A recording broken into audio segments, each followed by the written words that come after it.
Teremos o painel Planejamento, Estruturação e Financiamento de Projetos de Concessão de Rodovias. Quem irá moderar os trabalhos é a jornalista Renata Agostini. Lembramos a todos os participantes que poderão enviar os seus questionamentos aos painelistas por meio do app Brasvias, que será lido pela nossa moderadora Renata Agostini. Então, caso os senhores não tenham baixado o app, por favor, o faça agora e compartilhe com você os questionamentos com a nossa moderadora. Vamos aos nossos painelistas. Convido inicialmente a secretária de Fomento, Planejamento e Parcerias do Ministério da Infraestrutura, Natália Marcassa. Ela é graduada em Ciências Econômicas pela Universidade Estadual Londrina, é mestre em Economia pela Universidade Federal de Santa Catarina, especialista em transportes terrestres pela Politécnica Universidade do Rio de Janeiro. Foi gerente de regulação e outorga da exploração de rodovias, diretora interina da Agência Nacional de Transportes Terrestres, secretária executiva do Ministério dos Transportes, subchefe de articulação e monitoramento da Casa Civil da Presidência da República. Atualmente é secretária de Fomento, Planejamento e Parcerias do Ministério da Infraestrutura, com experiência na área de gerenciamento de projetos, economia industrial, microeconomia, atuando principalmente nos seguintes temas: regulação, transportes, mudança técnica, monitoramento de projetos prioritários do governo federal. Nosso próximo painelista, Gabriel Fiuza de Bragança, subsecretário de Regulação e Mercado da Secretaria de Desenvolvimento da Infraestrutura do Ministério da Economia. Foi coordenador pesquisador do IPEA e professor de instituições como o IBMEC, FGV e PUC. Gabriel é doutor em Economia pela Victoria University of Wellington, mestre em Economia pela EPGE-FGV e mestre em Métodos Matemáticos em Finanças pelo INPA. Foi também pesquisador associado do Instituto de Regulação e Defesa da Concorrência da Nova Zelândia, com o qual manteve vínculos de 2008 até o seu encerramento em 2015. Convido agora Tiago Caldeira. É consultor legislativo da Câmara dos Deputados, foi coordenador-geral de políticas regulatórias na Secretaria de Aviação Civil de 2013 a 2017, tendo atuado na estruturação de concessões de aeroportos e em políticas para a promoção do mercado de transporte aéreo. Foi especialista em regulação de serviços públicos na Agência Nacional de Energia Elétrica de 2007 a 2012, atuando principalmente na regulação econômica de contratos de concessão dos serviços de distribuição e transmissão de energia elétrica. Atualmente, secretário de Transportes da Secretaria Especial do Programa de Parcerias de Investimentos da Casa Civil da Presidência da República. E nosso quarto painelista é o vice-presidente da Credit Suisse, Felipe Vinagre. Ele lidera as equipes de Equity Research, que cobrem os setores de infraestrutura, transportes e bens de capital para a América Latina, com mais de 13 anos de experiência nesses setores, sendo os 7 na Credit Suisse, e os demais anos atuava com a Barclays, cobrindo os setores de infraestrutura e transportes. Em 2010 e 2011, foi sócio da Infra Partners, empresa de advisory e private equity, focada em negócios relacionados às áreas de logística e infraestrutura, e entre 2006 e 2009 atuou como analista de projetos do Instituto de Logística e Supply Chain, grupo brasileiro de consultoria. Felipe é engenheiro de produção pela Universidade Federal do Rio de Janeiro e concluiu o 5º ano do curso da Universidade Politécnica de Valência, na Espanha. E completando nosso time de painelistas, convido o chefe do Departamento de Infraestrutura e Concessões Rodoviárias da área de Saneamento, Transporte e Logística do BNDES, senhor Arian Bechara.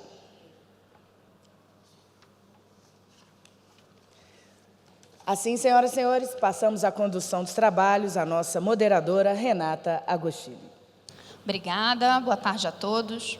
Bem, o nosso painel vai falar sobre planejamento, estruturação e financiamento de projetos. Então, queria começar com o planejamento e com a secretária Natália. É uma pergunta mais geral, mas eu acho que vai nos ajudar a aquecer para o debate. Secretária, como garantir que o planejamento estratégico, o tático e o operacional serão observados nas diversas etapas dos programas de infraestrutura? Boa tarde, Renata. Boa tarde a todos e a todas aqui. É sempre uma alegria estar no Congresso da EBCR. São painéis sempre muito qualificados, com pessoas do mercado, que a gente aproveita a oportunidade para cumprimentar todo mundo que a gente não vê, às vezes, ao longo do ano. Então, muito obrigada pelo convite. Falando um pouco de planejamento, né? Acho que é um desafio enorme que a gente tem sempre planejar no Brasil, né? O que a gente vem fazendo no Ministério da Infraestrutura é tentar integrar, pelo menos dentro do próprio Ministério. Hoje a gente tem, desde 2016, um Ministério que integra portos e aviação civil, porque antes isso era separado, né? Então a gente tinha o Ministério dos Transportes, que era basicamente o Ministério dos Transportes Terrestres, e tinha portos e aviação civil na Presidência da República. Então, a gente tem, desde 2016, a oportunidade de integrar esses modais, porque, enfim, a carga não para na ferrovia, ela vai até o porto, ela é exportada. Então, esse planejamento integrado é super importante. Nossa previsão agora do Ministério é que a gente consiga ter definitivamente todo o planejamento integrado do setor, tanto com portos quanto com aviação civil, para 20. A EPL já está trabalhando nisso, a gente tem agora a integração junto com a Secretaria de Aviação Civil, a Secretaria de Portos, para fazer esse trabalho. E, institucionalmente, a gente está deixando isso em regras. Planejamento nunca é algo que se dá tanto valor quanto se deveria dar. No dia a dia do executivo, a gente acaba fazendo, tem, às vezes, algumas metas que não vêm do próprio plano, e por isso essa questão. Então, a gente está institucionalizando hoje no Ministério uma portaria, justamente com as regras de como fazer, quem tem que ser ouvido, quais são o passo a passo desse processo, para que a gente tenha uma perenidade e garanta que, na hora que a gente for fazer uma concessão, isso está priorizado, ele está no planejamento, a gente tem metodologia hoje de priorização desses investimentos, e a gente vem fazendo isso já com muito sucesso em portos, e acho que a gente precisa conseguir fazer isso principalmente para a parte de transportes terrestres.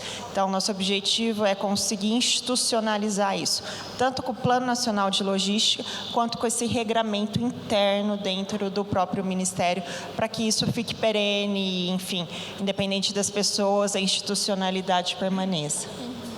Mas só um complemento, secretária, é o caso de trabalhar a execução disso também para outros modais, caso concessão rodoviária, ou há outras medidas que têm que ser tomadas nessa direção para garantir a execução desses planejamentos de forma adequada? Então, o que a gente precisa fazer é que o planejamento seja institucional e aponte na direção onde a gente vê as rotas de crescimento da produção, porque isso vai torná-lo com que ele seja útil. Na hora de planejar uma concessão de rodovia, você bebe da fonte do seu planejamento. Para onde está crescendo mais, para onde eu preciso fomentar os modais de transporte. Então, ele precisa ser útil, ele precisa ser dinâmico e ele precisa ser perene. Senão, a gente não usa o planejamento, ele vira um instrumento de gaveta. Hoje, toda vez, antes de planejar um arrendamento portuário, a nossa principal ferramenta é o plano mestre do porto. Que carga que está prevista, para onde ele vai expandir, o que ele vai crescer. E aí sim a gente começa a modelar e decidir se aquele terminal tem valor ou não. Vou trazer o secretário Tiago para o debate. A gente tem hoje uma discussão em curso no Congresso sobre a lei das concessões, sobre a lei das PPPs. O governo decidiu que é o momento também de apoiar esse debate. Queria primeiro ouvi-lo sobre por que é conveniente nesse momento essa discussão, por que o governo sentiu necessidade de apoiar esse debate. E se você pode dar uma linha geral de para onde está indo na visão do governo, né? O que tem de ser, porque o governo ainda não apresentou, né, sua proposta, então o que tem de constar nessa proposta, para onde está indo a discussão? Prefeito, obrigado. Muito obrigado pelo tempo dos senhores e pelo convite, participação no evento. Esse debate que existe hoje a respeito de alterações na lei de concessões e lei de PPPs, ele já vem há algum tempo dentro do governo federal.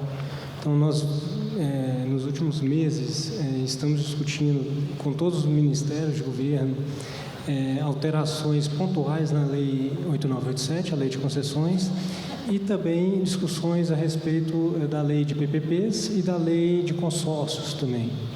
Então, a lei de PPPs e a lei de consórcios públicos são leis de interesse muito de estados e municípios. Então, no mês passado, houve uma comissão que foi instituída na Câmara dos Deputados para estabelecer alterações, principalmente na lei de PPPs e na lei de concessões, na lei de consórcios.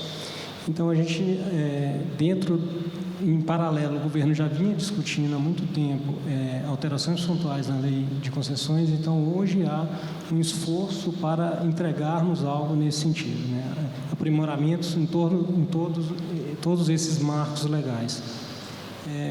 Nós acreditamos que essas alterações na lei de concessões, apesar de serem pontuais, elas podem ter um efeito muito grande em destravar negócios, em destravar projetos da União, dos estados e dos municípios. Então, as alterações vão muito no sentido de dar maior clareza da divisão de riscos entre o parceiro privado e o setor público, de simplificar procedimentos. Então, hoje nós temos alguns setores operando em regime de autorização, que é um procedimento, uma outorga bem rápida, simples de se dar e quase sempre a título gratuito.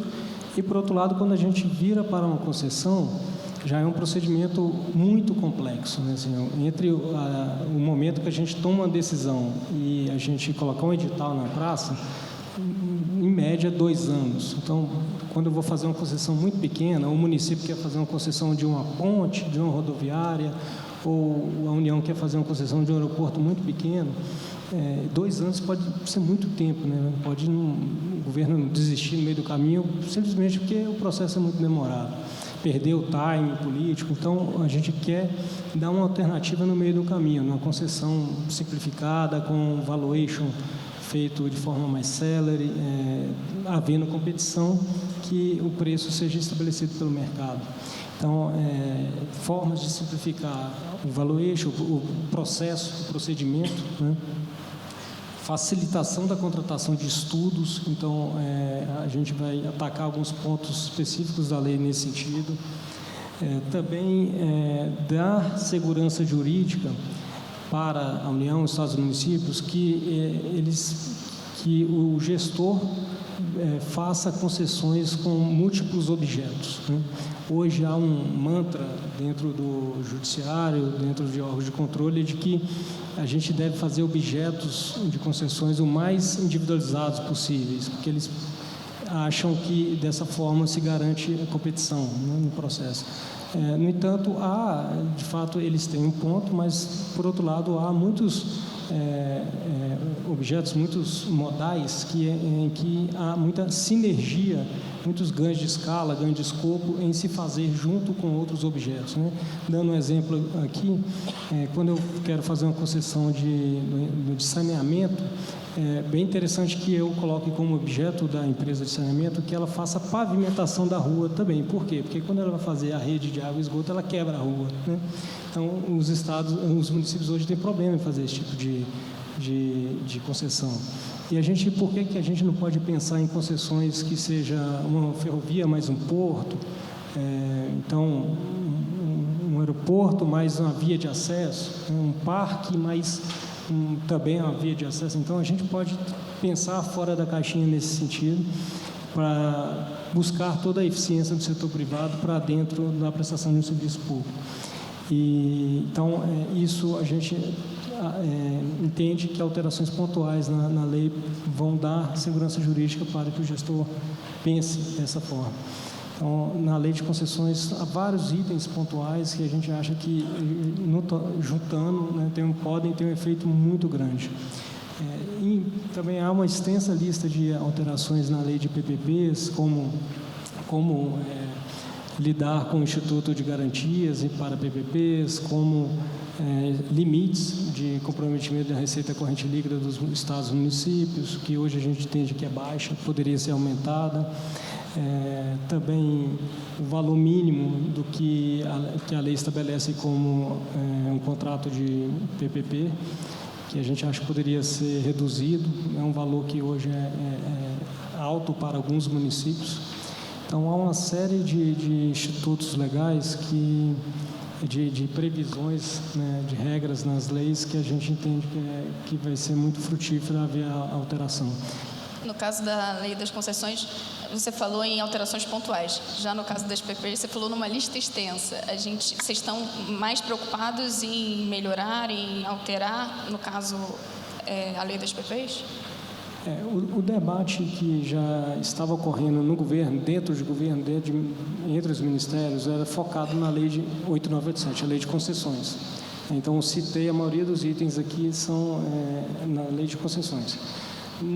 Na lei de PPPs, esse debate o governo vai fazer muito mais próximo do Congresso, da comissão que foi instituída, porque é um tema muito mais próprio de estados e municípios, né? Então, as alterações da lei de PPPs e na lei de consórcios públicos, a gente tem que fazer ainda mais de mão dada com eles do que a gente está fazendo na lei, as proposições de alterações na lei 8987. Muito bem, vou aproveitar aqui e já chamar o Gabriel para a conversa.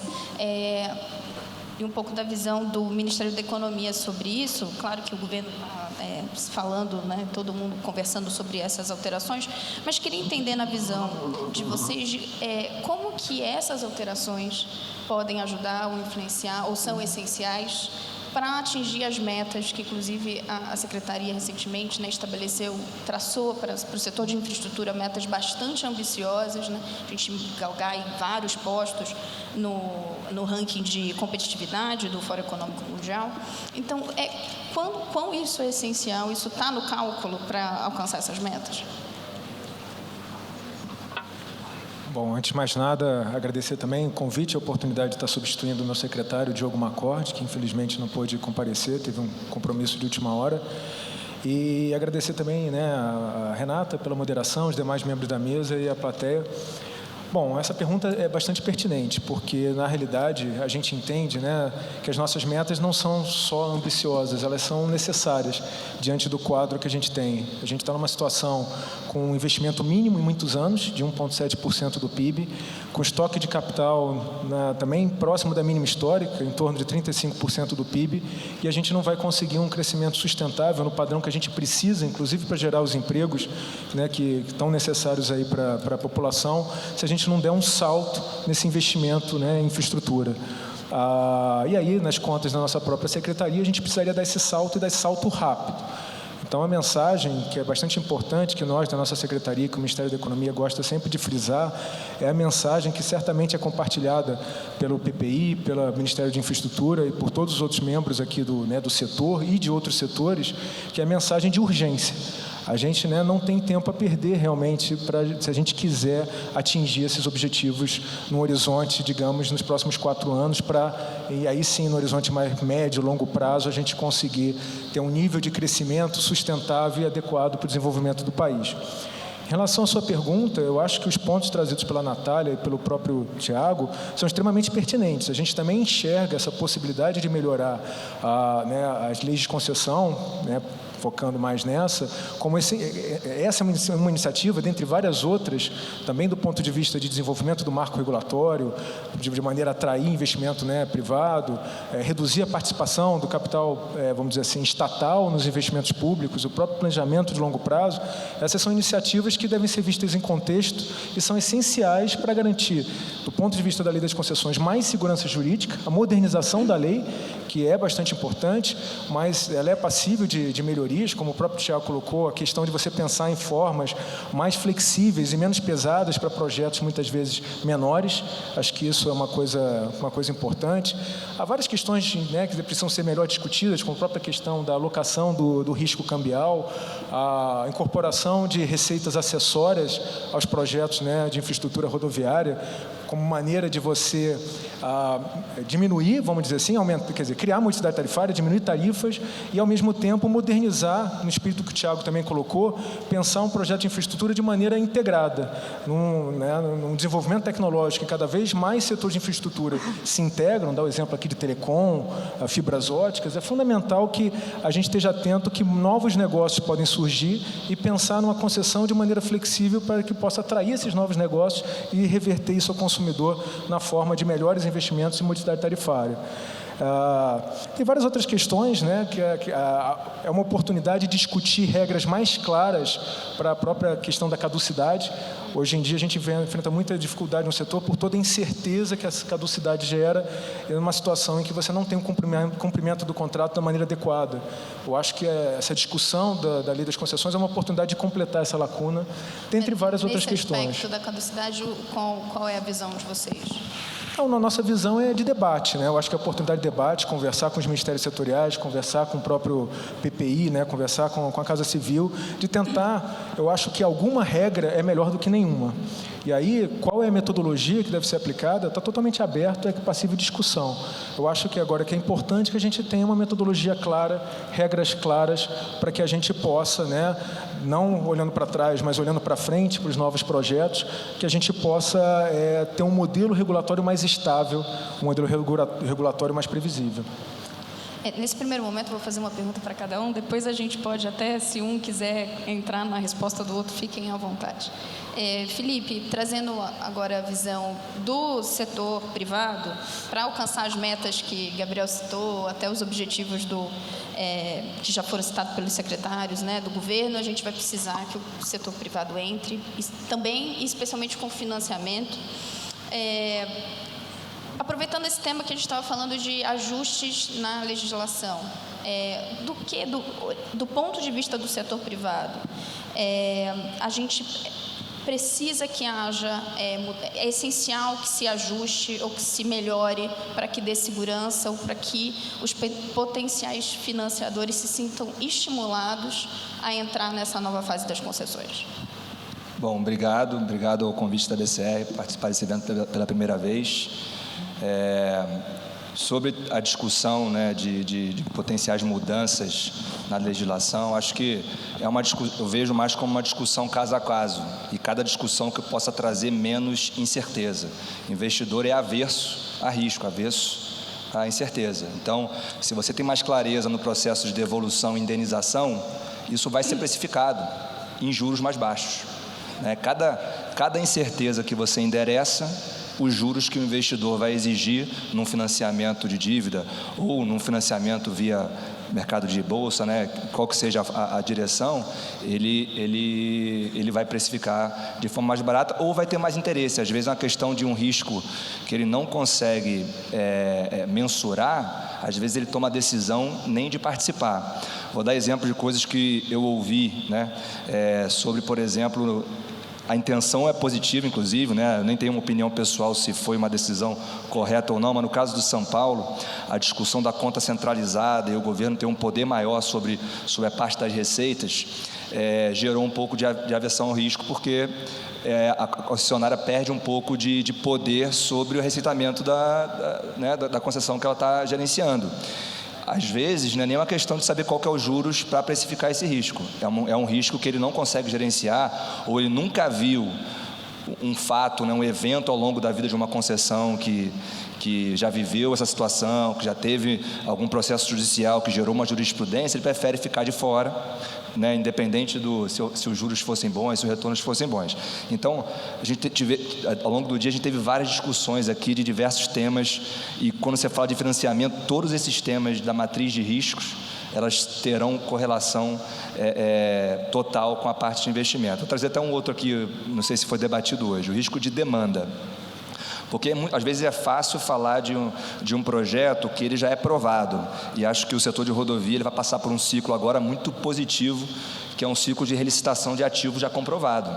Relicitar uma Dutra, né, eu acho que não tem muita dificuldade, você vai ter que incorporar ali os projetos de engenharia que você quer fazer e tal, mas o projeto já é aprovado, a concessão já tem capacidade de geração de caixa durante mais de 20 anos comprovada. Agora, quando você vai para um Greenfield, ou eu chamar aqui um Yellowfield, que é uma rodovia que já existe, mas nunca foi pedagiada, essa demanda é uma incerteza. Então, na rodada de 2013, né, que tiveram várias concessões de 1.000 quilômetros, com uma demanda de investimento nos primeiros 5 anos muito forte, sem saber ao certo qual que era a demanda no primeiro ano, e ainda teve, né, a questão da crise que ninguém previu, né, teve concessão que a gente acompanha que o erro foi de 30%, acabou, não tem jeito, não tem como reverter. E a pergunta, a provocação é por que esse risco da demanda ele é tratado dessa forma no setor de rodovia, né? Por que ele não é, de repente, compartilhado como a gente vê em outros países? Eu acompanho o México, né, e no setor de rodovias, porque a gente vê isso no setor de transmissão, a demanda já é certeira, né, não tem muito risco, tem outros setores que têm uma revisão quinquenal.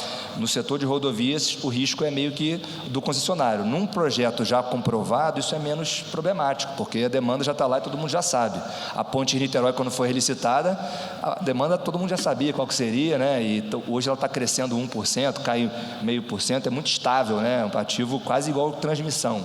Né, mas você vai num projeto, talvez a BR-163 agora que está vindo do Pará, você já sabe que estão passando ali 10 milhões de toneladas de carga de grãos, já tem, mas o projeto precifica que vai chegar em 20 daqui a 10 anos. Será que é isso mesmo? Né, e se não vier, e se for 15, é custo da concessionária, e se for 25, né, é benefício total dela? Às vezes eu acho que esse é um exemplo. E qual que é o benefício de compartilhar risco? Mais demanda do investidor, menos juros requeridos na hora de emprestar dinheiro ou na hora de ele virar sócio. Então isso vai ser precificado. Então cada decisão, isso eu estou dando exemplo na fase de estruturação, planejamento, que é o ponto da discussão, mas decisões ao longo da vida do projeto também daria esse peso. Se o regulador é célere num possível desequilíbrio que aconteça no meio do caminho, porque vai acontecer, ninguém vai saber o que vai acontecer durante 30 anos. A certeza num projeto de 30 anos é que que a realidade será diferente do projetado. E como que se lida com esses desequilíbrios, como que o contrato está prevendo isso, com a flexibilidade contratual, mantendo o interesse público, tudo isso o investidor está olhando. Então, quando a gente gera jurisprudência, gera histórico de que estamos respeitando o contrato, o mercado internacional ou local, ele está percebendo isso, ele está comparando na hora de alocar capital no Brasil, na China, no México, qual o país que faz isso bem, qual o país que respeita as regras, qual o país que tem regras claras. Tudo isso é traduzido em risco e é traduzido em demanda. Mas então, nesse sentido, para ver se eu entendi, talvez ajudar alguns então, acompanho, é positivo, vai ser bem absorvido uma mudança na legislação, porque você citou um ponto importante. É porque a legislação ficou meio genérico, assim, estou tentando dar exemplos mais... Sim, não, mas eu digo o seguinte, você tocou a num lei ponto das importante. concessões, eu não sei, assim, na lei especificamente, eu acho que tiveram representantes aqui que poderiam falar, né, advogados e tal, muito melhor do que eu, sobre, né, uma cláusula, como que ela vai ser escrita, mas estou falando o termo mais economês, assim, mais financeiro da história. Se tiver uma cláusula contratual, não é nem mudança de legislação, mudança de modelo do contrato mesmo, como já tem sido feito aqui diversas melhorias. A questão, eu, por exemplo, sou bem favorável à questão de exigir uma outorga na frente, aumenta o comprometimento. Acho que isso foi muito acertado do governo. Você tira aventureiro. Quem quer ganhar dinheiro somente com uma parte da história, com uma obra, você coloca uma exigência dele colocar capital, e capital não recuperável. Né? Se ele pagar 500 milhões de outorga hoje e no futuro ele quiser devolver amigavelmente a concessão, vai ser só no CAPEX não depreciado, excluindo as multas, etc., que é a discussão agora. Né? Mas essa foi uma mudança que não foi na lei, mas foi muito positiva para trazer mais seriedade no processo. A discussão que está tendo na NTT agora, de definir o reembolso, né? Não é uma mudança na lei, mas hoje não tem nenhuma clareza quanto a isso. Se você diz para o financiador que ele sabe como calcular, mesmo que não seja perfeita a regra de cálculo, mas tem uma regra, como ele falou, é melhor ter uma regra do que não ter. Pô, eu sei que se eu investir tanto, vai voltar tanto. Então, tem um mitigador de risco aqui, caso o executor, o projeto né, vá à falência e tenha uma devolução. Então, acho que, não sei, minha visão, assim, talvez por ser mais leigo na parte, né, de legislação advocatíssima, opinar sobre isso, é que mesmo que não seja na legislação, contratualmente, o modelo, né, do contrato tem formas, né, bem claras de você endereçar o risco e ter consequência no interesse e no custo de capital positivamente, como tem sido feito e tem espaço para continuar. Ou seja, a mensagem é que os investidores estão olhando tanto os movimentos de mudança, quanto preocupados com o que já não deu certo e estão esperando para analisar, para ver se vai ser algo positivo ou negativo. Não estão refratários a uma alteração nesse momento, porque tem esse debate também. Depois de um tanto tempo, você já criou uma jurisprudência, já prevê a partir de decisões. Então, uma alteração legislativa pode levar um cálculo, a se recalcular tudo. Mas, pelo que eu estou entendendo, a mensagem que você passa os investidores estão atentos e ansiosos para que se resolvam problemas, e isso pode vir via mudança de legislação. Então tá, acho que eu vou até dar um passo atrás, até tinha preparado umas mensagens representando os investidores. Eu acho que a gente está num momento único de custo de capital no Brasil, positivamente. A gente tem Selic a 6%, já desde o começo de 2018 estava a 7%, né? já um ano e meio com um patamar que a gente não está acostumado. Uma coisa foi 2012 ali, que teve um soluço, mas não era sustentável e voltou. E a inflação provou que estava errado. Agora não. A gente está sendo surpreendido por um mundo deflacionário, juros negativos lá fora, e o Brasil está baixo, está alto em relação ao mundo ainda, mas para a nossa realidade é muito baixo, isso é muito bom. Outros exemplos também nessa mesma linha, a gente está vendo as empresas se financiando, as empresas que eu sigo, não só de infraestrutura, mas aumentando o prazo médio. O prazo de um contrato era 5 anos. A gente já vê várias empresas tidas como arriscadas, né, muito mais arriscadas, às vezes, do que uma empresa de infraestrutura, emitindo com 10 anos. Isso até favorece a transição, já fazendo a ponte com a Ariane do BNDES, uma possível transição de modelo que antigamente, que era muito dependente do BNDES. Agora você está com uma condição de contorno interessante, acho que é uma oportunidade. Se ela vai durar para sempre, a gente não sabe. Se a China vai fazer as pazes com Trump, a gente não sabe quando e se vai. Tem vários fatores aí que estão influenciando essa condição. Mas essa é uma realidade. Os juros baixos parece que veio para ficar por um bom tempo e a gente tem que aproveitar. E eu vejo o interesse dos investidores por essa classe de ativo. A gente tem fundos de investimentos globais, fundos de pensão, fundos de dividendo, e eles gostam de ativos de infraestrutura. Ativos de infraestrutura tem um lado bom, diferente de uma empresa de tecnologia, uma Apple, uma empresa, as brasileiras, uma Lynx. Essas empresas, elas têm risco de disrupção. No dia para o outro pode vir uma nova tecnologia e mudar o game, Uma concessão não, uma rodovia ela é estável, uma transmissão ela é muito mais estável. Então, esses fundos de pensão, eles têm uma meta de retorno de 3%, tudo bem que é em dólar, aí tem a discussão cambial, mas se um ativo de infraestrutura brasileiro der 6%, 7% para ela, então ela tem interesse. E o Brasil tem escassez de ativo. Na Bolsa de Valores, empresas grandes de infraestrutura de transporte são 2 ou 3. Então eu acho que tem sim, eles estão percebendo a mudança e está sendo bem visto, esse governo está fazendo um bom trabalho, tem espaço para melhorar, mas a demanda é boa e está no momento bom. Então, aproveitar que você já fez uma transição para o BNDES, chamar a Ariane. Eu queria que você explicasse um pouco. A gente está falando de um BNDES que está agora sob nova direção recentemente. Então, o que o BNDES do governo Jair Bolsonaro e mais especificamente do Gustavo Montezano vai poder e está disposto a contribuir nessa nova fase das concessões? Bem, primeiramente, boa tarde. Agradecer também à BCR pelo convite ao BNDES para poder estar participando desse fórum de discussão. Para a gente é muito importante estar aqui inserido e presente nessas discussões com todos aqui envolvidos nas concessões rodoviárias. Acho que essa pergunta ela vem sendo feita recorrentemente ao banco, ou seja, qual é o papel do BNDES agora? Ou seja, acho que fica muito claro, ou seja, um direcionamento claro que já foi colocado à mesa é que o BNDES também trabalha hoje como um banco de serviços para o governo federal, ou seja, o BNDES também coloque o seu conhecimento adquirido por anos e anos de financiamento da infraestrutura na elaboração de editais de concessão, dando cada vez mais suporte ao governo federal na modelagem desses contratos de concessão para que a gente consiga alavancar essa carteira enorme de projetos de infraestrutura que está sendo colocado pelo Ministério de Infraestrutura, coordenado pelo PPI, ou seja, o BNDES ele se coloca como realmente um banco de serviço do governo federal para a estruturação de projetos de concessão. E em relação ao financiamento, né, ou seja, o nosso histórico de 67 anos, o papel que a gente sempre desempenhou em financiamento de infraestrutura no Brasil, é algo que o BNDES sempre fez na sua história.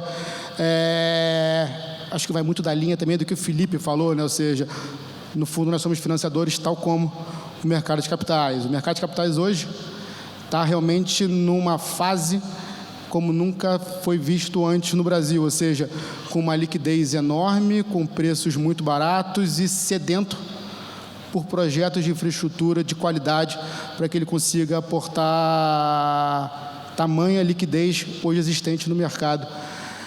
Porém, eu acho que o BNDES ainda tem um papel, se não como o financiador, mas a participação do BNDES no financiamento de infraestrutura, ele ainda tem um quê de qualidade, um quê de selo, ou seja, o BNDES ele tem uma expertise em analisar projetos de infraestrutura de longa data.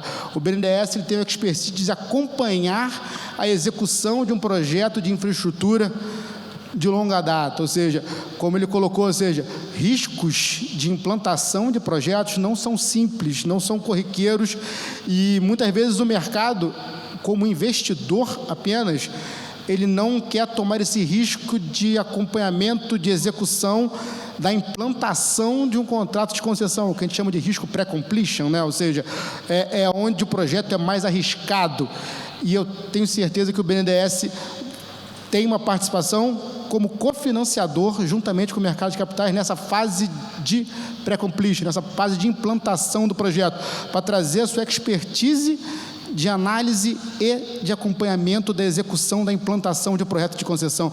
Rodovias têm hoje projetos de concessão de implantação de mais de 8 anos, 10 anos, RIS podendo chegar até 18 anos de implantação. Enfim, o mercado, ele não está querendo comprar sozinho, acho que sozinho é uma palavra, né? Ou seja, ele quer que o BNDES esteja ali acompanhando com stake razoável, um stake mínimo, ou seja, alavancando a entrada no mercado de capitais nesses projetos. E hoje, como eu falei, ou seja, é um momento único para a infraestrutura deslanchar com esse preço que o mercado está dando hoje, ou seja, essa taxa que hoje o mercado está cobrando de projeto de infraestrutura. É que há uma percepção entre muita gente de que, diante dessa nova fase, a gente está vendo, né, os pedidos de Brasília de devolução de recursos e as próprias mensagens da equipe econômica, né, de que o BNDES tem que ter um novo papel, de que a gente não vai ver BNDES. Então, o que você está dizendo é que sim, veremos, mas como um parceiro entregando mais expertise do que dinheiro em si, é isso? Exatamente, acho que não está realmente em nenhuma diretriz que não tenha BNDES, ou seja, acho que a gente não vai sair de um modelo de só BNDES para um modelo sem BNDES. Acho que a proposta não é não ter BNDES no financiamento de infraestrutura.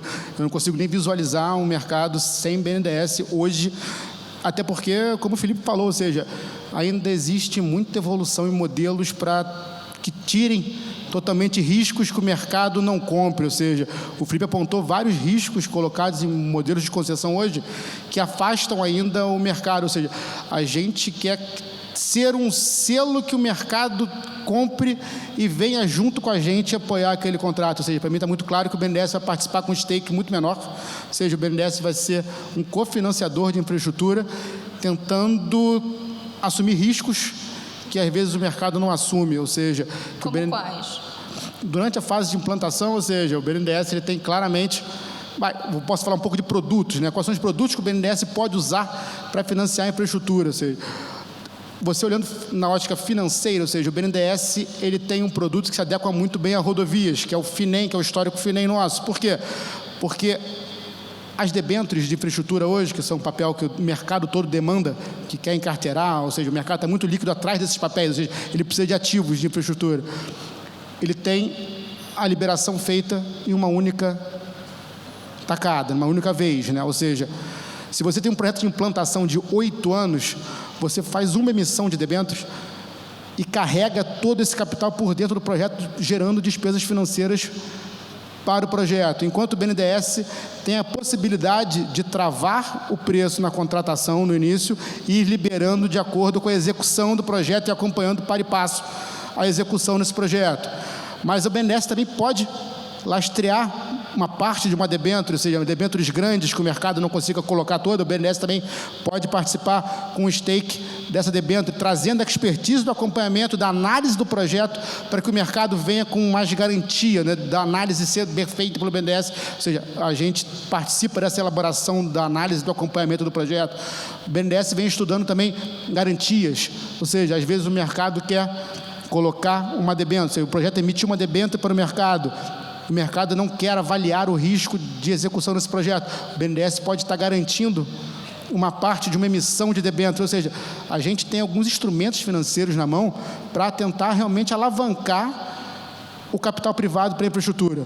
Até porque o pipeline é muito grande, ou seja, rodovias, falar de São Paulo, falar do governo federal, estou falando de praticamente 100 bilhões de reais de investimento nos próximos, sendo leiloados nos próximos anos, ou seja, isso aí é um volume realmente altíssimo, ou seja, precisa de todo mundo. Acho que a mensagem é, ou seja, com o volume de investimentos que a gente tem hoje em carteira, com o volume de investimento que a gente tem hoje para ser colocado no mercado em projetos de infraestrutura, vai precisar de todo mundo, ou seja, de todas as fontes possíveis de financiamento, financiamento externo, mercado de capitais, BNDES, ou seja, eu acho que é realmente um cofinanciamento, é fazer com que todos os atores consigam levantar e botar para frente esse projeto de infraestrutura grandioso. Natália, queria fazer um comentário sobre a fala do Felipe, certo? Sobre a fala do Felipe, juntando um pouco com o que a Aira falou. Acho que assim, a mensagem no setor de infraestrutura e para financiamento agora é isso. A gente precisa de todo mundo. Então, assim, o BNDES, ele tem prazo e tem carência, que o mercado financeiro não tem. Então, só o BNDES tem esse prazo, só o BNDES tem essa carência. A gente precisa acessar hoje fundings que a gente ainda não consegue acessar do mercado de capitais, e para isso a gente precisa de segurança, a gente precisa de matriz de risco clara nos nossos contratos e pensar várias possibilidades, como compartilhamento de risco de demanda, que é uma coisa que eu quero pontuar. E acho que a gente tem uma missão importante também, que eu acho que a gente consegue melhorar muito a captação desses recursos. Debêntures incentivadas, a gente passou de captação de 4 bi em 2016 para 24 em 2018. Foi assim, 20 bilhões em 2 anos. O mercado explodiu nos últimos 6, 7 anos, foram 50 bi. Então, é um mercado que tem apetite, a gente bota projeto, acaba em 20 minutos, distribui em 20 minutos esse produto. Então, acho que o mercado tem apetite, a gente tem projeto para isso, a gente tem o maior programa de infraestrutura do mundo. O Ministério da Infraestrutura tem um programa de 200 bilhões de investimento a ser contratado nos próximos 4 anos.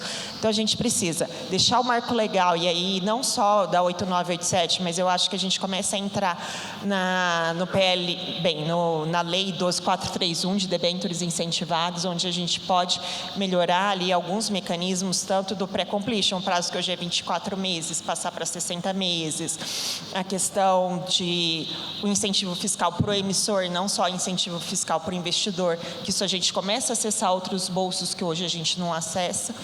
E no Ministério da Infraestrutura, que, assim, dentro do nosso escopo, nossa obrigação é sempre trabalhar cada vez mais com as matrizes de risco mais clara possível. Então, esse diálogo sempre com o mercado para a gente tentar sentir essa sensibilidade do que ainda pode ser melhor precificado. A gente faz muito esse jogo com o PPI, que nos ajuda nesse diálogo. E risco de demanda. Risco de demanda sempre foi algo animado de discutir no setor de rodovias, porque por muito tempo, o próprio setor quis o risco de demanda, então era algo que não se admitia compartilhar, porque você só tinha o risco de ganhar, né? Aí descobriram que tem o risco de perder. Agora, talvez compartilhar o risco de demanda seja uma oportunidade da gente fazer contratos mais equilibrados para um lado e para o outro. Então, eu acho que a gente tem que pensar num modelo em que a gente consegue adaptar a realidade brasileira. Não adianta a gente falar no modelo colombiano, onde a gente bota dinheiro do governo para compartilhar, na hora que esse preço de pedágio sobe ou desce. A gente tem um risco do decisor da política pública no compartilhamento desse risco de demanda, que tem que ser bem mensurado, senão ele também vai ser precificado, porque a decisão de deixar essa tarifa estourar, deixar ela baixar, é uma decisão política densa, então acho que é algo que a gente precisa conversar, mas uma banda com determinados limites, acho que a gente começou a discutir outorga variável para caber o hedge cambial, e acho que é uma discussão super proveitosa, porque não também algo que não se compartilhe tudo, compartilhe um percentual, mas que traga também algum desses benefícios de compartilhamento de risco de demanda também para o setor rodoviário, mas que a gente tenha chance de ganhar e de perder também. Vou aproveitar que tem uma pergunta que eu, na verdade, gostaria de ouvir Natália, Tiago e Gabriel, porque ela tem relação com a integração entre os poderes da República e os ministérios envolvidos, os entes da federação, na verdade, que é, assim, como organizar e disciplinar as atuações e decisões, né? Como aliar o planejamento federal também com o estadual. A gente está falando de um governo, né, que tem muitas cabeças pensantes e a gente tem necessidades locais. Então, como fazer isso de uma forma harmoniosa e eficiente, efetiva? Tiago, a Natália tomar uma água, pegar um fôlego. Tá bom, essa pergunta faz muito sentido, especialmente no setor de rodovias, né? Então, hoje, nós estamos estudando algumas alguns projetos de concessão de rodovias que envolvem, inclusive, rodovias estaduais, né? Então, o governo federal estudando rodovias estaduais, trechos que são de rodovias federais, trechos que são de rodovias estaduais. Por quê? Porque pode fazer muito sentido que uma concessão abranja hoje parte de uma rodovia que hoje é federal, na mesma concessão tem um trecho que é de uma rodovia estadual. Então, esse planejamento tem que ser integrado, não pode ser isolado por ente federativo. Nós estamos vendo muitos estados atrás de fomentar a política de concessões de rodovias as concessões estaduais, e muitos desses estados, a Natália vai saber informar melhor do que eu, esses estados estão buscando o governo federal para abrir essa discussão de como pode ser feito esse planejamento integrado, né, entre os diferentes entes. E também, voltando um pouco ao tema do risco de demanda, que eu acho que tem a ver também com essa necessidade de fazer uma discussão integrada com todos os poderes, né? O risco de demanda, essa discussão, ela se aplica não só a rodovias, né? Se aplica a quase todos os setores hoje que a gente passa todo o risco do setor privado.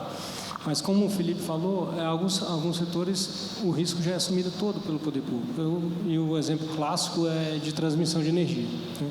Então, transmissão de energia é da seguinte forma: se o governo contrata uma linha de transmissão e futuramente essa linha de transmissão não passa um elétron nela, ou seja, ela foi um cálculo errado feito pelo governo, ou a linha apenas para dar uma redundância no sistema, para dar uma segurança ao sistema, alguém vai pagar por aquilo. E quem vai pagar? O usuário, né? Então, todos os custos das linhas de transmissão são repassados aos usuários. Agora, a sociedade precisa aceitar isso, né? Então, isso precisa ser muito bem claro, muito bem discutido, fundamentado, os benefícios disso, tá? E o benefício da redução de risco, o benefício que gerará em termos de preço, em termos de infraestrutura, em termos de qualidade do serviço.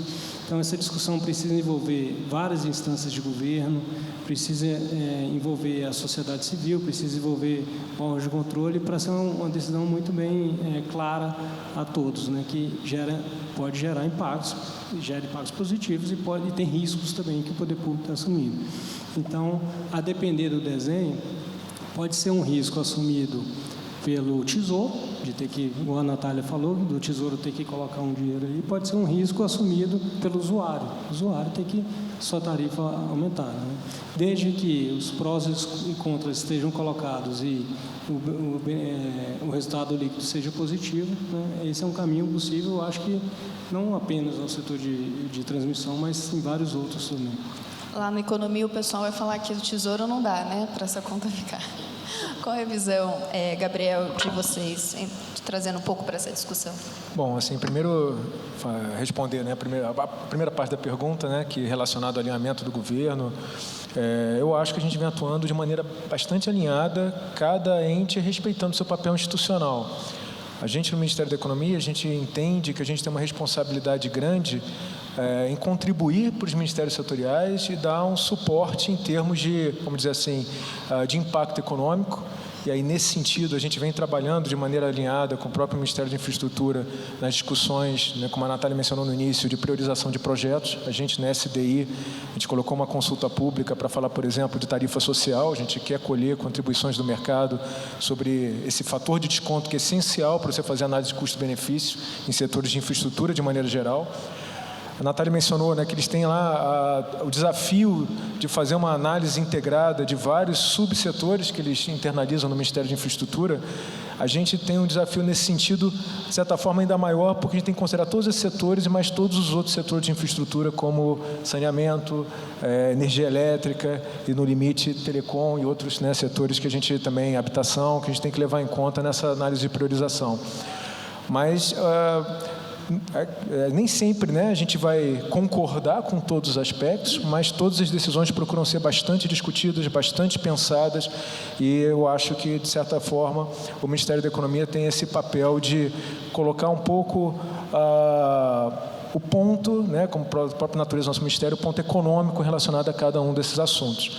Aí eu vou pedir também, né, licença para dar os meus pitacos sobre risco de demanda também.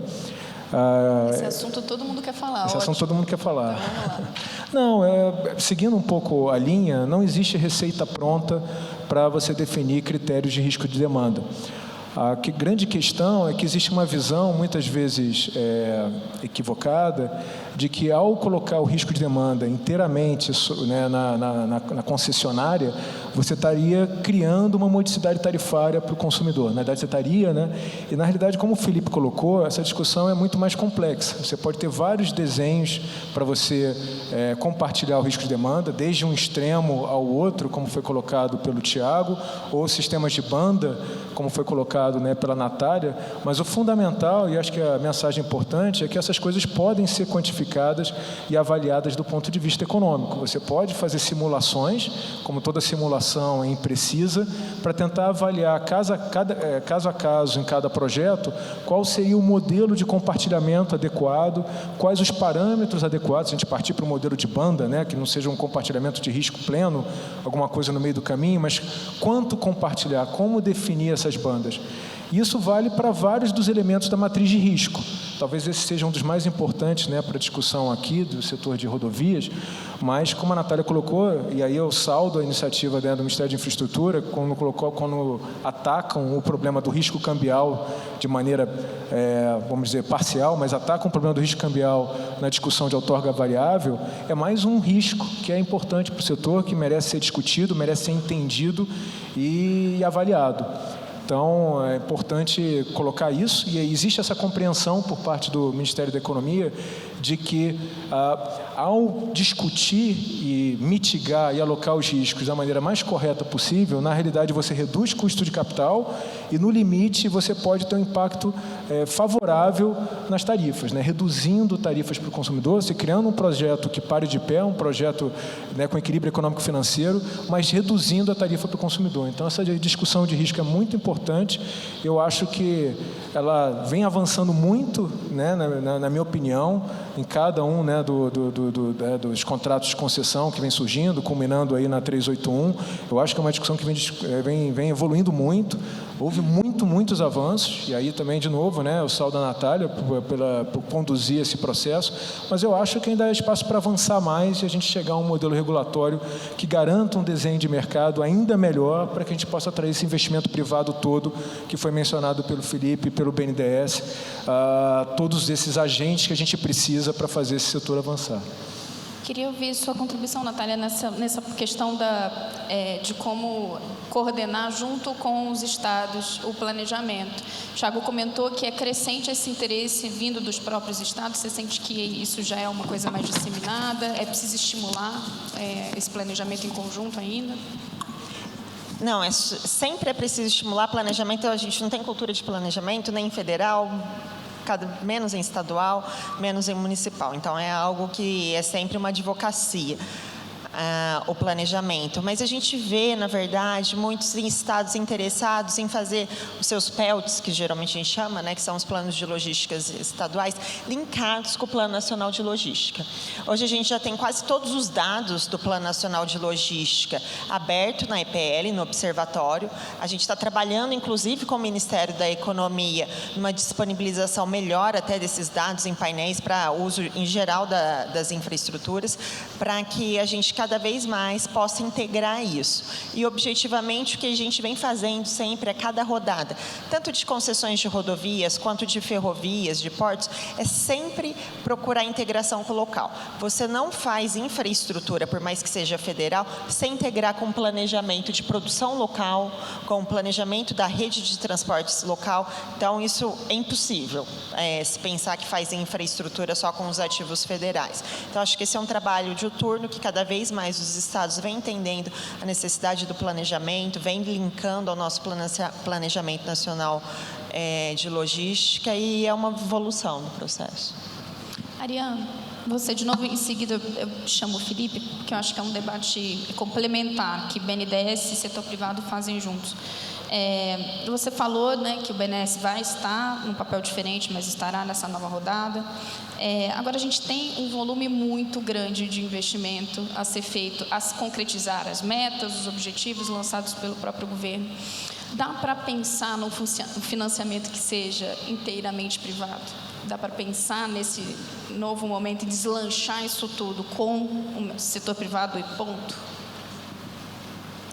Bem, acredito que, se os riscos apontados pelo Felipe conseguirem ser completamente mitigados, ou seja, acredito que o mercado privado, sim, o financiamento externo também é algo que o país está querendo muito atrair, ou seja, isso daí, estou falando de hedge cambial, estou falando de algumas travas realmente regulatórias que não trazem esse capital hoje para o Brasil. Ou seja, já tivemos alguns casos de financiamento 100% privado em rodovias mesmo, ou seja, a Entrevias, feita pelo Pátria, ela se financiou 100% com uma debênture de mercado.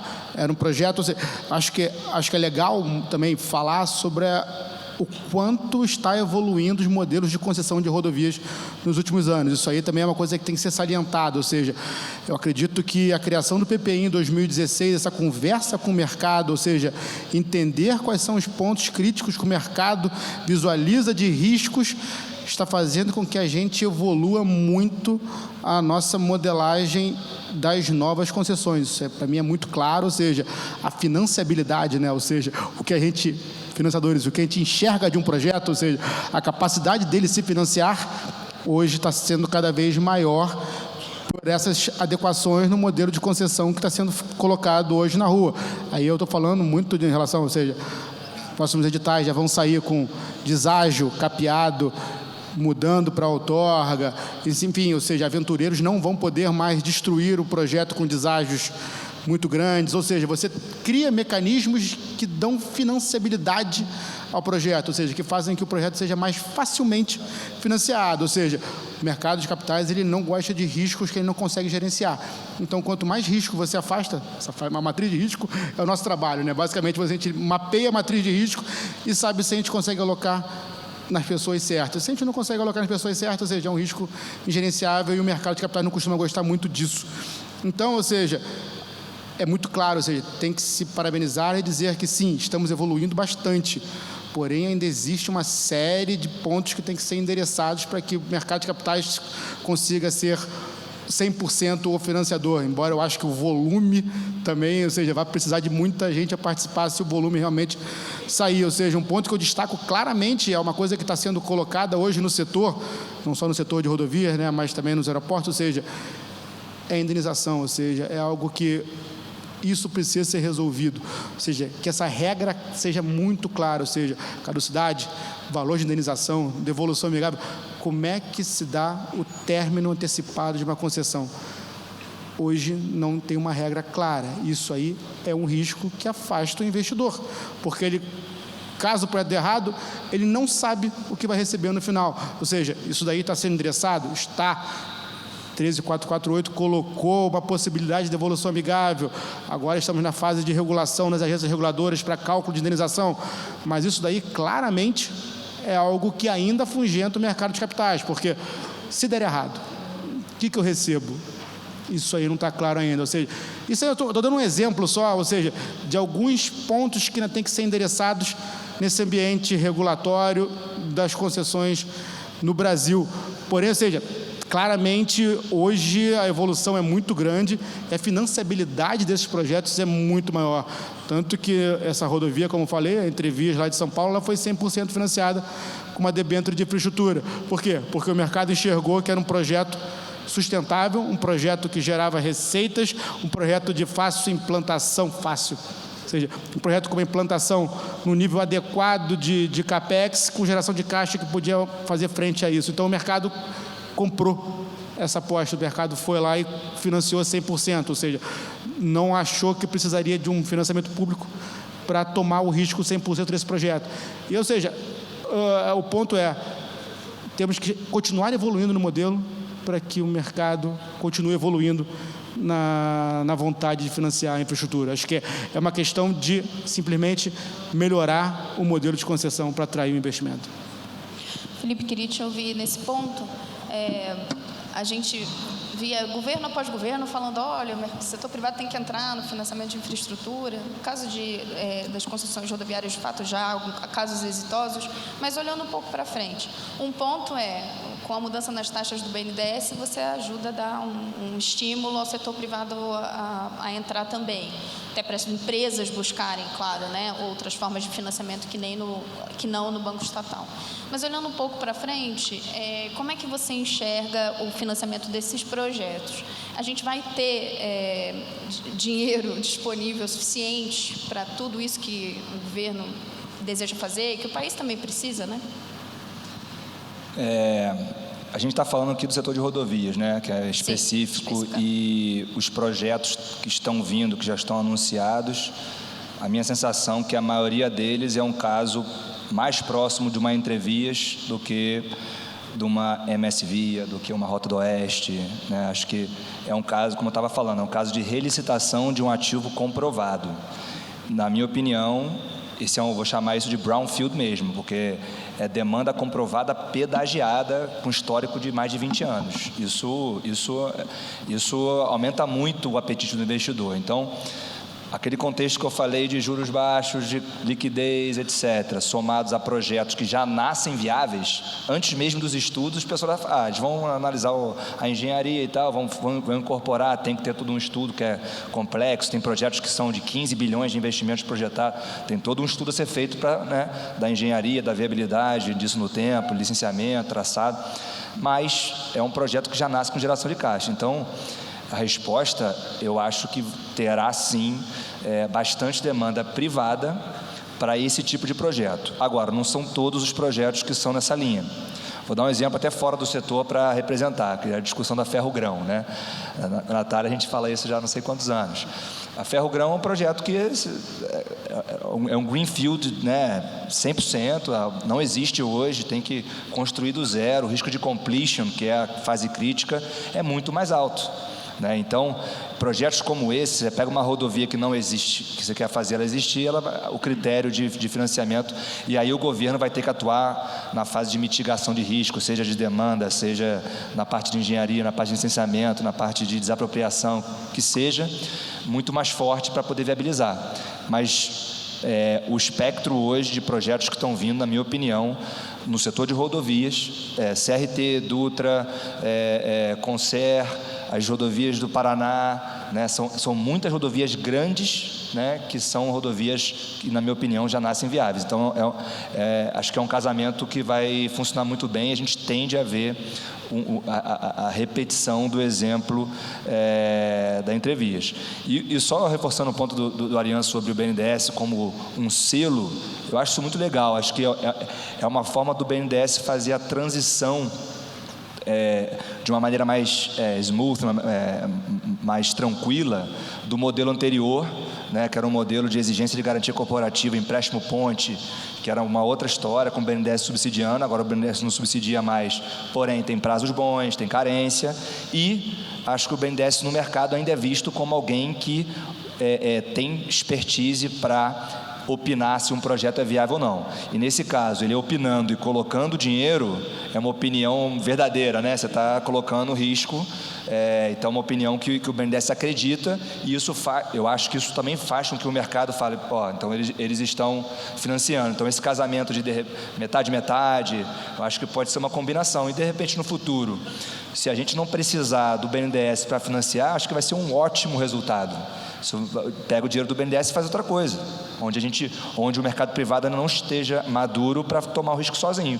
Mas se o governo conseguir fazer com que o mercado privado assuma, né, eu acho que isso aí é um feito, e eu vejo esse caminho com bons olhos.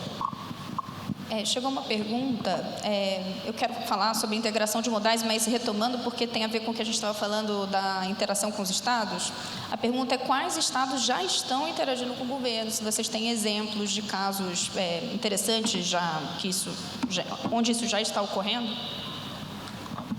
O próprio governo do Paraná, o governo de Goiás, a gente já vem Minas, o próprio governo de Minas. Então, assim, esses são casos em que a gente já vem atuando. A EPL deve até saber melhor do que eu, porque ela que faz essa linha dos PELTs, trabalhando no dia a dia com os estados, mas isso é algo que vem acontecendo. Esses são alguns estados grandes, né, que a gente vem trabalhando, e vem trabalhando também um casamento até dos próprios modais de concessão de rodovias com eles. Então, acho que isso é uma evolução não só do planejamento, como da estruturação de projetos, e acho que muito também da discussão que a gente teve da MP 882 sobre estruturação de projetos e de como fazer isso, de como melhorar esse processo, foi muito também com a visão dos estados, porque todo mundo sofre da mesma carência, tanto de planejamento quanto de estruturação de projetos. Então, esses, por exemplo, são estados que estão trabalhando com a gente. Integração de modais, eu acho que a Natália até comentou rapidamente numa de suas falas sobre como isso é importante, né? Vou chamar Tiago, já que a Natália falou agora. Como que, pensando na questão da importância da integração dos modais, né? O que precisa ser feito do ponto de vista aí do poder concedente, claro, para garantir que essa integração ocorra, que isso exista? Do meu ponto de vista, o primeiro passo para fortalecer a integração foi a junção no Ministério antigamente, do anterior Ministério dos Transportes, hoje Infraestrutura, de todos os modais. Então, até um passado recente, portos e aviação estavam fora do Ministério dos Transportes. Então, hoje, desde, creio que 3 anos que todos os modais estão no mesmo ministério. Há hoje um fortalecimento muito grande desse planejamento integrado. Então, hoje a gente já tem mais liberdade para pensar concessões que envolvem mais de um modal. A gente tem mais liberdade, mas ficamos mais à vontade também para sentar com as agências reguladoras e fazer uma agência reguladora conversar com outra, né? Talvez no futuro próximo a gente tenha um contrato regulado por mais de uma agência reguladora. Então, é um desafio adicional para o concessionário, para o órgão público. Então, são várias ações sendo tomadas para fortalecer a integração entre modais, inclusive com o diagnóstico muito claro que foi feito nos últimos anos de que há um desbalanceamento do uso dos modais no Brasil, né? Então, a gente precisa ter uma integração maior do sistema ferroviário junto com os nossos portos, junto com as rodovias com hidrovias, né? Assim, uma conexão melhor, então um alinhamento de incentivos melhor. Então, a gente vai fazer isso muito com o setor privado, tendo em vista o estrangulamento de recursos públicos cada vez maior. Então, os projetos hoje sendo desenhados e sendo gestados dentro do governo, eles têm uma ótica muito mais pró-integração do que um passado até recente. Gabriel, queria te chamar também para essa conversa. Essa remodelagem do governo, como o Thiago falou, essa reestruturação das pastas favorece que se pense já, né, nos modais de maneira integrada. O que é, além de todo mundo pensar junto, o que é importante que se pense ainda nessa fase de planejamento para garantir que isso ocorra, né, que o resultado, né, seja o desejado? Bom, aí eu vou insistir um pouco na discussão de análise custo-benefício, que é uma discussão que, de certa forma, já vem sendo tocada há algum tempo pela EPL, no setor de transporte, pela EPE, no setor de energia, mas que a gente vem tomando como bandeira na nossa Secretaria de Desenvolvimento da Infraestrutura, no sentido de avançar nessa modelagem e, mais do que isso, né, junto com os ministérios setoriais e, no limite, tentando, entre aspas, exportar isso também para os subnacionais, que é pensar em métodos mais robustos para você definir a priorização dos projetos. E quando você pensa em modais, essa análise tem que ser feita de maneira integrada e não necessariamente é uma tarefa simples, é uma tarefa complexa. Então, existe um desafio aí muito claro de você usar metodologias robustas, que muitas vezes são complexas, mas para dar solidez econômica e tranquilidade para o decisor ter clareza de qual o impacto econômico daquela decisão que ele vai tomar, daquele projeto que ele vai construir ou daquele conjunto de projetos que ele vai fazer numa determinada direção. E aí, só para deixar de maneira geral o que isso significa, você tem basicamente duas etapas para você fazer essa análise de custo-benefício. Uma coisa é você definir qual é o custo de oportunidade para a sociedade, que é a taxa de desconto social. É uma tarefa, de certa forma, mais simples, embora também é uma discussão que envolve questões muito importantes, porque se a tarifa social for alta, na realidade você está dizendo o seguinte, que a sociedade é impaciente, vai priorizar projetos que são executados de maneira mais rápida. Se a tarifa social é baixa, você está dizendo que a sociedade é mais paciente. Então, você vai ter mais paciência para tocar grandes projetos, como, por exemplo, os citados aqui no setor de ferrovias. Então, é uma discussão delicada que a gente está colocando em consulta pública, quer conversar com a sociedade, está trazendo os maiores especialistas para discutir isso, para a gente chegar num denominador comum. Só que essa, da mesma maneira, fazendo um paralelo com uma análise tradicional de VPL, o paralelo é que a taxa social de desconto está para análise de custo-benefício, como o WOC, o custo de capital, está para uma análise de projeto financeiro convencional. Só que todos sabemos que calcular o WOC, calcular a taxa social de desconto, é fácil comparado com o numerador. Você tentar avaliar, do ponto de vista da análise financeira, todo o planejamento e o projeto do fluxo de caixa, na discussão da análise de custo-benefício, é mais sofisticado ainda, porque você tem que avaliar quais as externalidades que aquele projeto, ou ainda de maneira mais complicada ainda, aquele conjunto de projetos nos referindo ao modal, aos modais, podem impactar na sociedade. E aí e aí você tem que quantificar as coisas mais, vamos dizer assim, as coisas mais delicadas possíveis. A questão do risco de vida em rodovias, qual o impacto econômico disso, a questão do próprio impacto direto, se aí tem um impacto econômico, social, de saúde, qual o impacto econômico de você desenvolver uma determinada região, alocar recursos em uma determinada região em relação a outras regiões. Existe uma discussão distributiva também sobre, de plano de fundo da metodologia de custo-benefício. Então, só para poder, eu não teria condições de entrar no detalhe de quem trata dos projetos especificamente, como o próprio PPI, Ministério da Infraestrutura, mas a contribuição que a gente faz aqui é de levar e discutir junto com eles e absorvendo a experiência que eles já têm da prática do dia a dia da coisa, uma modelagem mais robusta que deixe para o gestor público, deixe o gestor público mais confortável para fazer uma decisão de um projeto numa direção ou da outra, ou que pelo menos tenha uma noção clara de quais os impactos econômicos que determinados caminhos têm em relação a outros. A gente já está caminhando por um fim e eu quero deixar um tempo para cada um fazer um comentário final, mas eu queria retomar dois pontos, um que o Thiago falou e um que a Ariane falou, para a gente só, de repente, desenvolver um pouco. Thiago, logo no início, você falou, listando ali as coisas que vocês estão pensando para aperfeiçoar a legislação, você falou de uma ênfase em estudos. Queria que você detalhasse um pouco o que vocês estão pensando nesse sentido. Hoje há um pacote de concessões gigantescas em estruturação, em análise pelo governo federal.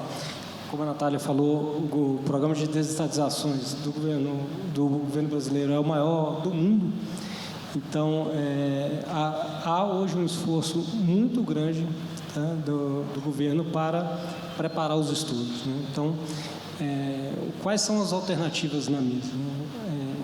Historicamente, a gente fez estruturação de projetos de 5 formas. In-house, né, com a equipe própria do governo.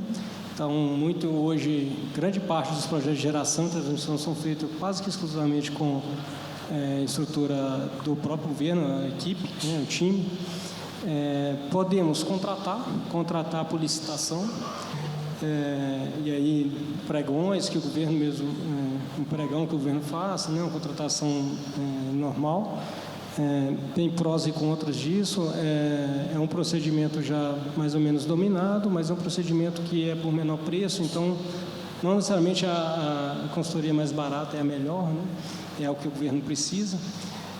Outra forma é a PMI, então a PMI a gente já utilizou em vários setores, em rodovias, o procedimento hoje feito de estruturação de projetos em aeroportos, então desde a segunda rodada de aeroportos a gente faz por PMI, vem dando certo, em outros setores não deu certo, por diversas razões. Nós temos também a forma de estruturar um projeto por meio de acordos, convênios com entes paraestatais ou organismos internacionais. Então, há convênios com universidades federais que o governo adota em alguns setores. Temos também a utilização hoje, né, assim, fortalecendo bastante a contratação por meio do BNDES. Então, hoje o BNDES está se voltando mais para essa função de estruturador de projetos, e hoje grande parte da carteira do Ministério da Infraestrutura vai ser estruturada por meio da contratação do BNDES. O BNDES vai contratar um grande volume de consultorias e junto com a equipe própria do BNDES para desenhar esses projetos, estudar os projetos, né, fazer o EVTEA. Então, são várias frentes, né, que a gente tem que atacar. A gente precisa também, será muito importante, algumas alterações normativas para conseguirmos entregar todos esses projetos. Mas seria muito bem-vindo a gente alterar, permitir uma contratação mais qualificada e menos preocupada com o preço, né, que foi o que a gente tentou por meio da colação, que não teve muito sucesso, a medida provisória caducou. Mas a gente ainda estamos conversando com o Congresso para, por meio de um projeto de lei, ser inaugurada o instrumento da colação. Então, são vários mecanismos diferentes e a gente precisa de atacar por várias frentes, né, para conseguir entregar esse volume de projetos que é gigantesco. Ótimo. E, Ariel, também na sua fala, algumas vezes você falou nesse novo stake que o BNDES teria, né? Qual seria a participação do BNDES nos financiamentos? Que stake é esse? Dá para a gente já situar qual que vai ser essa participação? Não dá para dizer a priori, ou seja, acho que o BNDES ele faz uma análise customizada de cada projeto, ou seja, tentando achar a solução financeira ótima para cada projeto, porque temos diversos modelos rodando hoje no Brasil. A gente tem ainda rodando no governo federal um modelo de concessão que a cada percentual de deságio obriga o concessionário a colocar equity na empresa. Isso aí traz uma modelagem de financiamento adequada para esse modelo, onde deságio gera equity dentro do projeto. O governo federal, nos próximos leilões do ano que vem, já começa a migrar para o modelo de deságio, migrando para a outorga. Isso tem uma outra solução ótima de financiamento para se botar o projeto de pé, ou seja, uma debênture que pague uma outorga. O BNDES pode participar com um percentual pequeno nessa debênture, o BNDES pode financiar através de um FINEM um ciclo longo, dependendo do projeto, ou seja, o BNDES ele vai tentar, não mais, o passado era muito simples, né? O BNDES financia até 80% do CAPEX, ou seja, essa era a nossa forma de atuar, porque o mercado vinha a gente, porque era tão mais barato, assim, todos os custos valiam a pena nesse financiamento subsidiado que o BNDES tinha.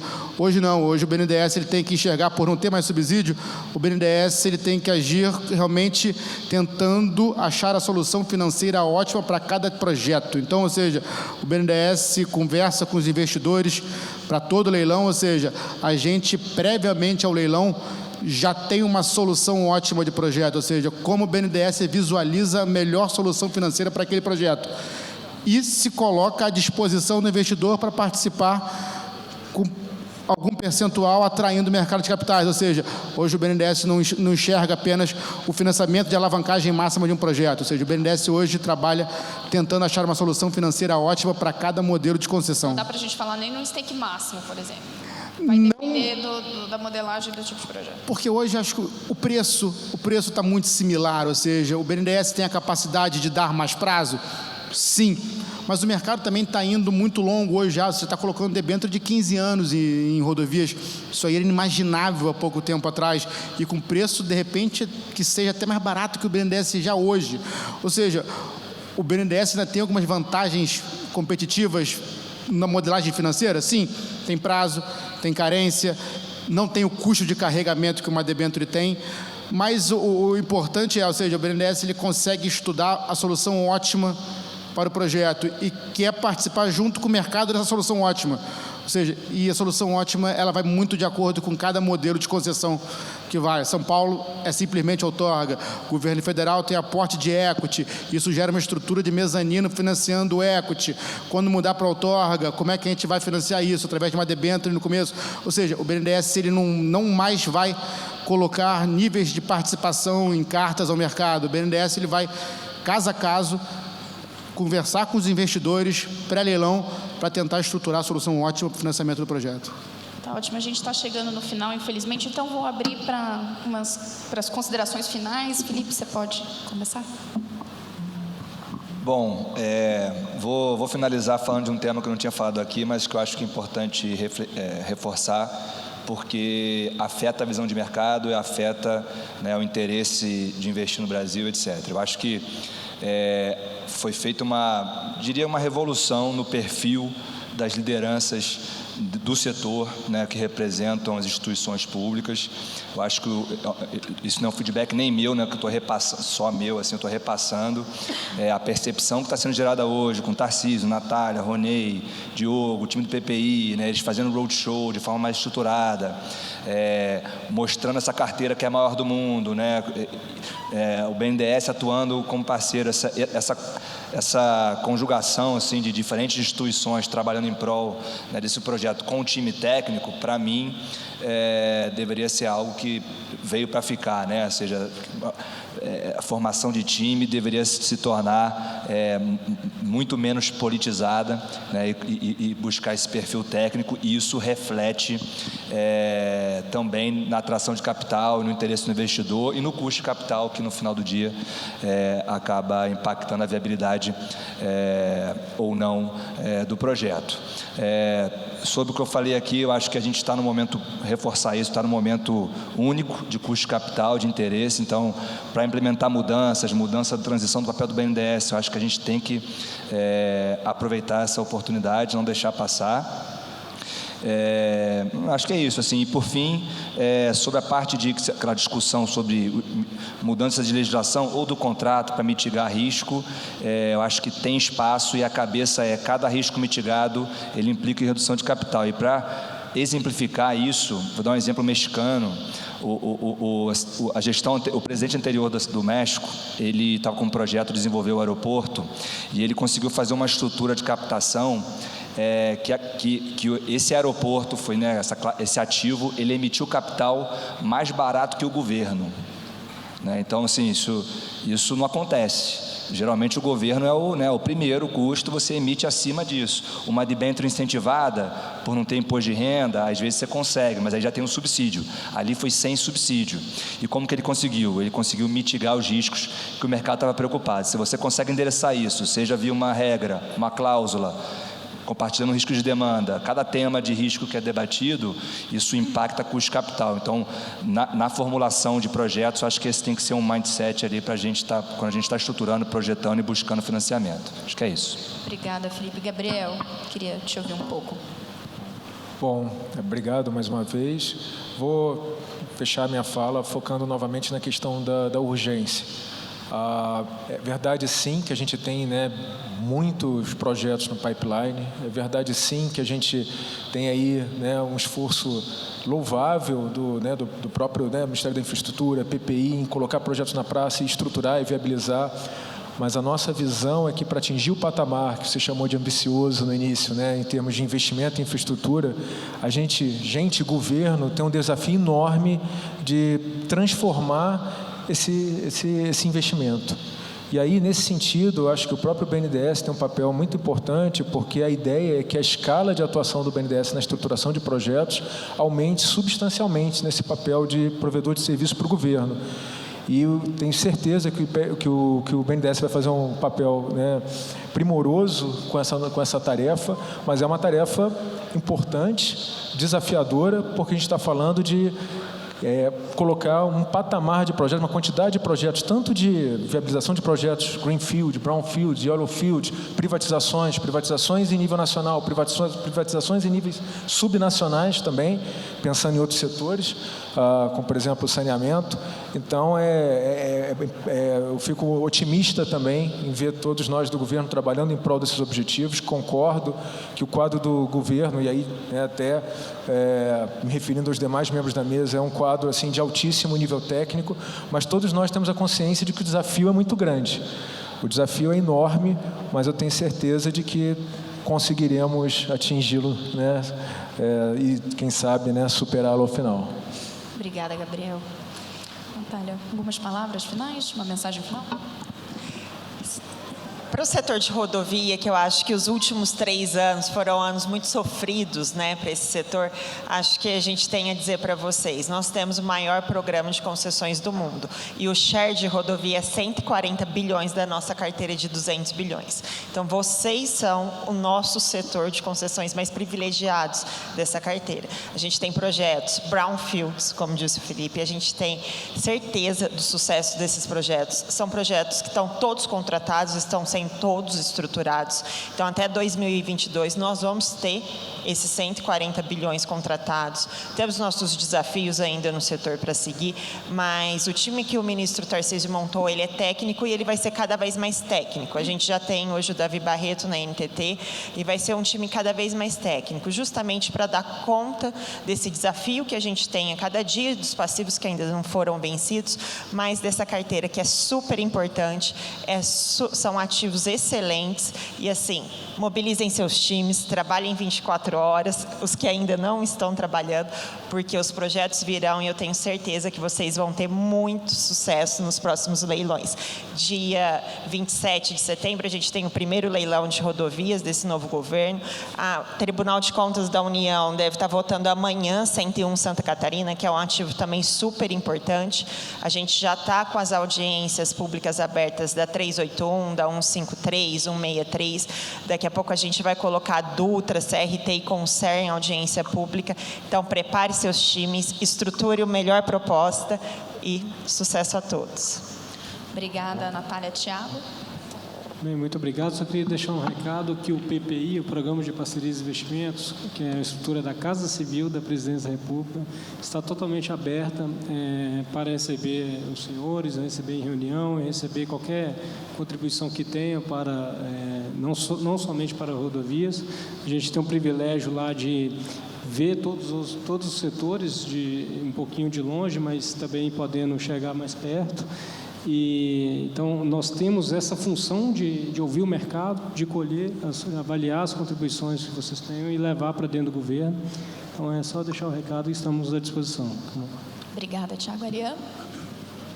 Bem, obrigado a todos pela participação aqui nesse congresso. O BNDES se sente orgulhoso e só quer reforçar realmente que o BNDES tem esse papel de banco de serviço para o governo, ou seja, o BNDES está se estruturando fortemente para atender essa demanda do governo. Temos uma área de digitalização e uma área exclusivamente focada em projetos de concessão de infraestrutura, com uma equipe dedicada para atender o governo e botar esse pipeline gigantesco de pé. Em relação ao crédito, acho que a gente pode continuar discutindo com o mercado de capitais, trocando experiência, trocando visões diferentes do projeto, ou seja, acho que isso aí, essa participação conjunta é enriquecedora para que os projetos cada vez melhores, cada vez mais bem modelados, façam com que o mercado de capitais tenha interesse realmente em financiar.